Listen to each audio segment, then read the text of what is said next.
Don't look at me like that. I am a Mindflayer, yes.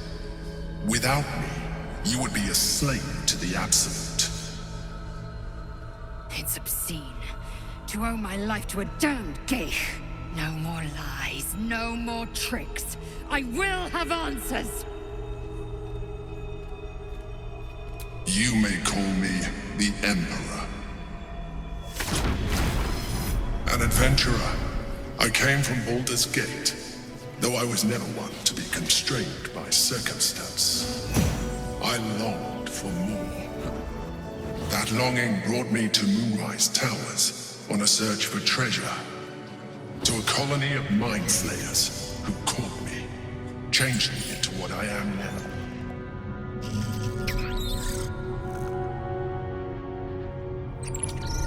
For years, I served the Elder Brain, the one you know as the Absolute. I was a thrall like any other, but I was fortunate. I broke free and started a new life in my old city. I sustained myself on criminals, unglamorous, but there are plenty of them, rarely missed, and they fueled me while I did my work. I had the good fortune to meet Duke Stillmain. We formed a partnership, and through her, I became the governing force behind the Knights of the Shield, the largest mercantile operation in Baldur's Gate. People referred to me as the Emperor. Such was my influence, though of course they had no idea what I really was. My needs were sated. I was happy for a while, until my true nature was discovered by the tyrant himself, Lord Gortash.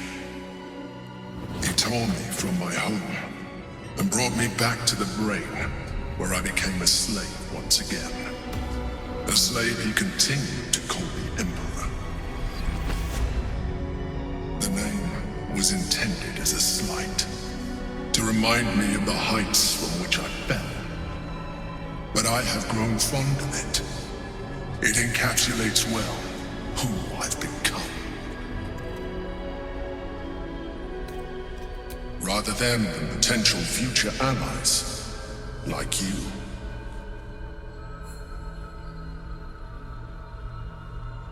Indeed, his hubris knows no bounds. To enslave me, that was his nature.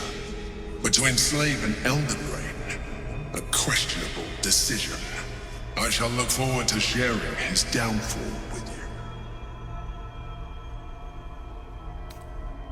Gortash sent me on a mission to retrieve the Astral Prism. I was one of many, but the first to find it.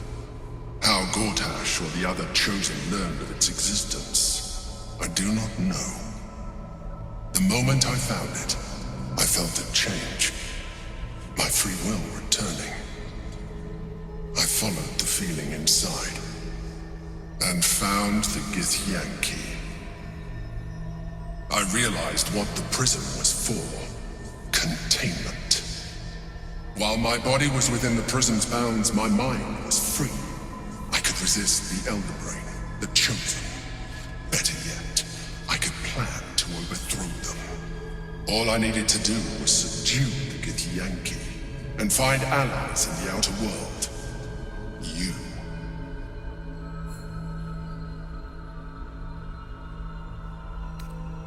Prince Orpheus, son of the first leader of the githyanki. Orpheus? Impossible. He was slain by Shastil Kithrak himself. Quite possible, I assure you. His power has been the source of your continued protection against the voice of the Absolute. The power to disrupt hive-mind communication. It is the same power that enabled Orpheus' mother to bring about the fall of the illithid empire eons ago.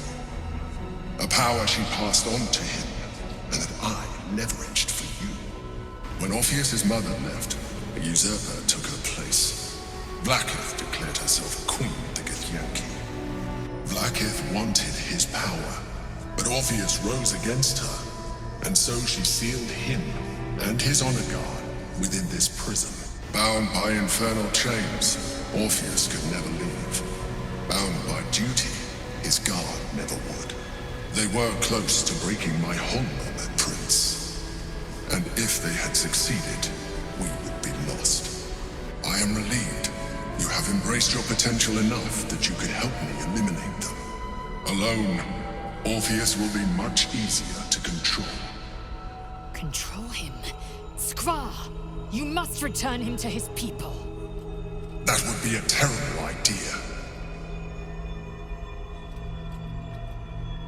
Most certainly Orpheus. He is a threat to her reign. Some githyanki still revere him in defiance of their teachings. Blackith was safe as long as they believed him to be dead. But as you can see, he is very much alive. I don't understand. The histories claim the prince was burned to ash in the skies. Your histories are fabrications.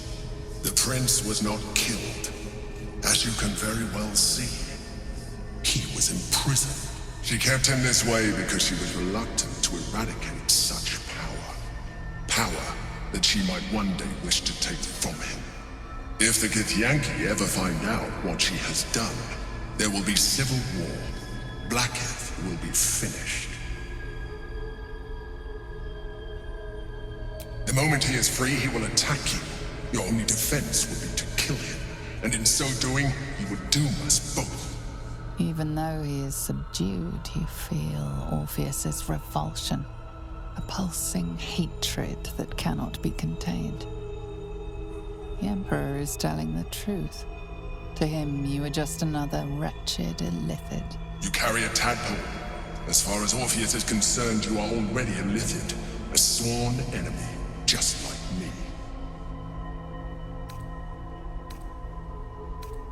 I appreciate that, but this is what I am. My original body was destroyed when I transformed. When I first escaped the Elder Brain, I searched for a new vessel, but the longer I inhabited this one, the more it grew on me. I realized that returning to my former self would only impose limitations. Any advantage I could gain by restoring my original appearance, I already had to hand in the form of magic, and that humanoid shape you've come to know. As an illithid, I have far surpassed who I ever was before. You too should embrace this change.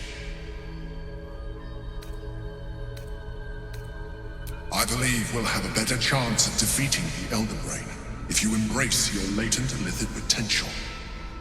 I've been studying you for a while now. I believe I can trigger the next stage of your tadpole's life cycle while continuing to preserve your independence. You have seen what I can do. Imagine yourself with the same strength, the same intelligence, the same devastating beauty. If you let me, I can evolve you. You will be able to do things you never thought were possible. There will be physical alterations, of course, but only partial. You will retain most of your current form, and you will soon see that the benefits outweigh any perceived loss. The answer is twofold. One, I can, but it would kill you, as I told you before. Two, why would I? You have done well with the limited form you have, but you would do far better as an illithid. So, do you wish to evolve or not? Even as you say the words, you feel a lurch of disappointment. Your mind bristles with illithid potential. How could you be so cruel as to deny yourself what you want most in the world? I felt that. It's your nature. You cannot fight it. So embrace it.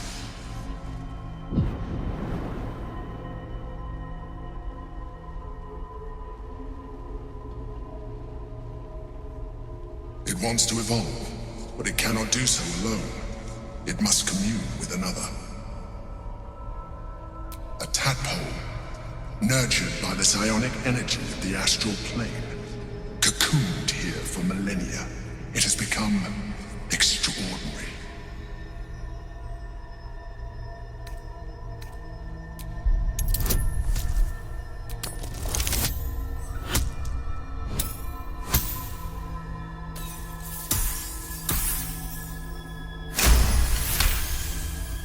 The tadpole screams for growth with painful intensity. It has been starved of life, of purpose. It welcomes your probing like a void waiting to be filled. If you let it, it will evolve you, just as the Emperor said.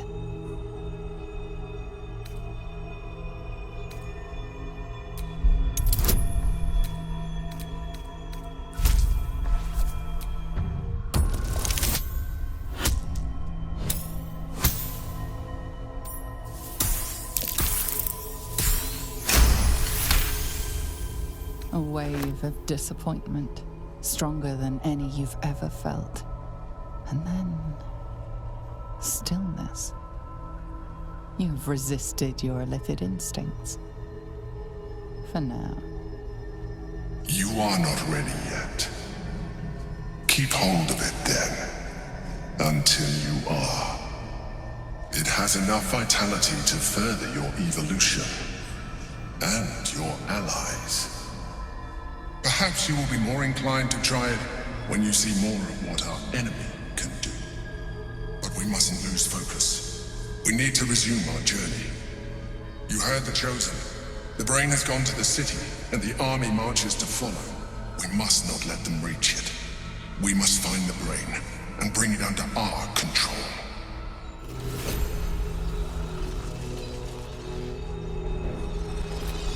Nothing hurts anymore.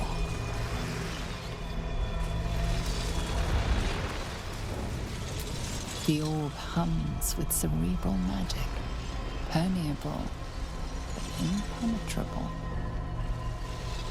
Within it, the Githyanki prince is as silent as a corpse, but for the murmur of his powers being siphoned away.